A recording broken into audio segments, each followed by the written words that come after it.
Thank you very much. Thank you, Rémy, for inviting me. What I'm going to do is to show a few examples of research and also some mitigation experiences in low-income countries, experiences in which I'm involved. So first of all, I will start with this story of salinity in Bangladesh for a couple of reasons. One is because we conducted research in Bangladesh already 12 years ago, and in the following years, and we identified a problem that had not been identified before. And then because now we are trying to tackle it, to tackle the problem with an intervention. So how is the story? The story is that first Bangladesh is a kind of experimental country from the point of view of climate change, because a lot of changes are taking place, and the impact on the population's health is considerable. Most of my presentation is about health, and once again following Jessica's presentation on co-benefits. So Bangladesh is paradoxical from a certain point of view, because it is affected by floods very often. The frequency and intensity of floods is changing because of climate change. But in the meantime, people have to go to wells, for example, to pumps, to procure fresh water. And this is basically on the shoulders of women. There is a big disproportion between the impact of climate change on women and on men in Bangladesh. So what we discovered, thanks to a PhD student of mine, Anira Khan, about 12 years ago, was that drinking water in a large area in Bangladesh along the coast, involving many hundreds, thousands of people, was salty. There was much salt in drinking water for a number of reasons that include the sea level rise, which is low but obviously cumulative. The lower flow of fresh water from the big rivers coming from Himalaya, and this is due to the melting of Himalaya glaciers, and also changes in the frequency and intensity of monsoons, and the development of shrimp farming that keeps brackish water into the land. So all those forces lead to salinization of water that affects hundreds of thousands, perhaps millions of people in the coastal area. And what Anira Khan discovered was that there was a high prevalence of preeclampsia and hypertension in pregnant women in a hospital in coastal Bangladesh. This was the first paper we published many years ago in the Lancet. And then a few other papers came showing that there was an association between salty water drinking and hypertension in the general population, not only pregnant women. And this is likely to be a problem in other areas of the world. So it is probable that many millions of people are exposed to salinity through drinking water because of similar or slightly different mechanisms compared to those I have shown. So this was, in a way, an unexpected impact of climate change we observed in Bangladesh. And I will come back to this, showing what we intend to do in terms of adaptation and mitigation. Then a second topic I will address briefly is biodiversity.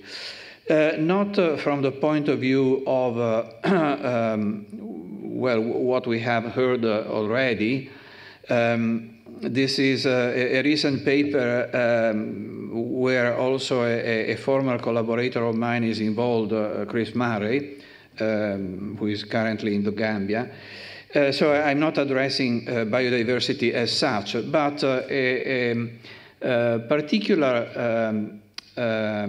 angle concerning biodiversity. So this picture just shows the fact that the urbanization process and the progressive intrusion of the human species into forests creates an intermediate area called the ecotone, where you increase the likelihood of spillovers because of the proximity between bats, rodents, animals which are bred in agriculture and the urban spaces.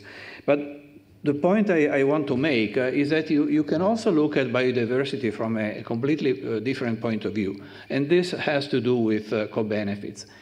What we did in the same study that was presented by Jessica, which is this EPIC, was to look at food biodiversity, that is the diversity in the species that are eaten by people, either vegetables or animals. So the variety of species.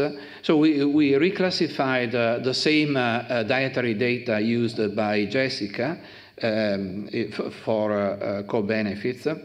We reclassified them in terms of variety of species eaten, vegetables or animals. And we came up with a quite interesting result, which refers to approximately to 500,000 Europeans. That is an increasing index of biodiversity, dietary biodiversity, was associated with decreasing mortality, down to about 60%, with a linear relationship. Well, there are several explanations. I think this is the first paper that has been published on this topic. There were a few smaller papers before. What are the potential explanations? Well, probably the most likely is that different species or a broad variety of species increases complementarity in terms of micronutrients. So it is more likely that your intake of micronutrients, elements, and so on is greater if you have a large variety of species, which is not simply having a varied dietary habits, but just a variety of species.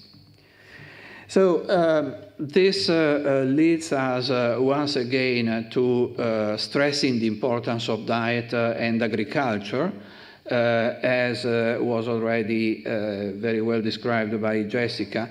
This is a tool we have developed at Imperial College on the right by several people, not only at Imperial College, led by the Center for Environmental Policy, Jen Woods and others. It is called a Global Calculator. You can find it in the web. And it is quite useful because you can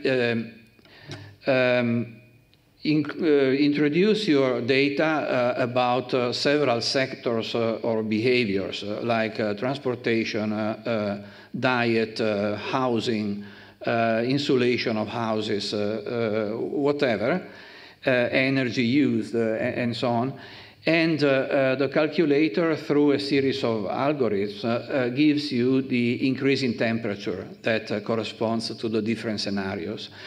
There are also some already previous scenarios, like Friends of the Earth, the International Energy Association, and so on. And depending on the scenario, you will see how much greenhouse gas emissions will increase and how much temperature will increase. So on the left, you see an application of the global calculator. You can make many different assumptions, but it shows that, as I said, diet and agriculture have quite an important impact, together, of course, with the energy transition. So now I want to show just a couple of experiences of, let's say, mitigation, but with a component of co-benefit. And the focus for the first experience is on Africa, because Africa is really crucial for the next years and decades. There are multiple burdens, viruses, food crisis, climate poverty. Well, for example, Africa is very much dependent on cereals from Russia and Ukraine. Or from another point of view, COVID has had a very strong impact on Africa in terms of, for example, of price increases. In general, the value chain of agriculture and food, interruption of value chains, which led to an increase of people in poverty in Africa related to COVID, but we do not have updated numbers about that yet. So the first experience I'm going to describe is in Kenya. It is conducted by an organization which is called the Farm Shine, which is a part of a foundation, the Regenerative Society Foundation, which is a foundation founded by Jeffrey Sachs plus a number of Italian industrialists, first of all Illy. And the idea of this Farm Shine is to tackle some of the key problems in Africa, in Kenya, particularly related to food production. Problems which refer to the market, like lack of access to formal markets. There is a lot of informal markets. Unfairness in price formation, high levels of debts, limited logistic and supply chain services, complex bureaucracy and corruption, lack of comprehensive certification for let's say, mitigation initiatives. Then there are problems in the environment. There is a tendency to apply an extractive subsistence agriculture driven by poverty. Extractive in the sense that, for example, it is based on a large amount of fertilizers sometimes. There is an improper use of chemicals and fertilizers, and in addition, there are climate shocks. Finally, there are social problems like limited access to education and health services, lack of basic infrastructure like water storage, limited access to technology and innovation, and lack of access to adequate financial services. So this Farm Shine and the Regenerative Society Foundation wanted to tackle some of these problems with a kind of integrated, holistic approach, which is very much based on the idea of co-benefits. So we developed a measurement framework to measure the impact of a different way of farming, where we refer to several axes, which include climate mitigation, circularity, tackling loss of biodiversity, but also well-being and health of the people, so that you can evaluate single experiences like the one in Kenya or others. There are also several industries in Italy trying to do the same, that is use the measurement framework to build a comprehensive overall evaluation of how they are reaching, for example, the Paris Agreement goals, but also other goals in terms of biodiversity and well-being. So in the case of Kenya, the key outcomes are expected to be healthier soils through improved soil fertility and increased carbon sequestration, for example, by reducing or avoiding tillage. Agricultural diversification, which is supposed to have a good impact on the soil, but also on nutrition of the clients in Nairobi, for example. Wealthier families. The idea is to create a business plan that increases the income of the families. In general, healthier society members. And access to finance, for example, microfinances. Right, so the expected results and impact refer to about 1,000 communities in the area. Well, I will not go through the whole list of expected results, which are evaluated with the measurement framework. But the idea is to use the logic of co-benefits, that is to have both improvement of health among the farmers and in the population which is served by those farmers with improved nutrition, and an impact on the environment, for example, through carbon sequestration. This is the first example. The second example is a new center we have set up at Imperial College, which is funded by the UK government through the NIHR scheme, led by Chris Millett. And this center has the aim of addressing three problems in three low-income countries. One is diet and food in India. I would say very much along the lines explained by Jessica, but of course adapting the food, certainly not the Eat Lancet recipe, something different, but we will create a food basket which has the purpose of avoiding a transition in India towards a Western diet, making the most of the local traditional diet, which very often is vegetarian, and improving the health, but also improving the environmental impact, and making this food also available from an economic point of view. The second country will be Bangladesh, where we want to mitigate the impact of salinization. I refer to hypertension, but of course hypertension means also cardiovascular diseases. So we will provide, we will experiment. All of these interventions are in fact quasi-experimental, and we will experiment different ways to provide fresh water, non-salinized water. And the third country is Indonesia, where there is a huge problem of burning plastics, which leads to a lot of air pollution. So it is once again a co-benefit example, because by reducing the burning of plastics and with better, improved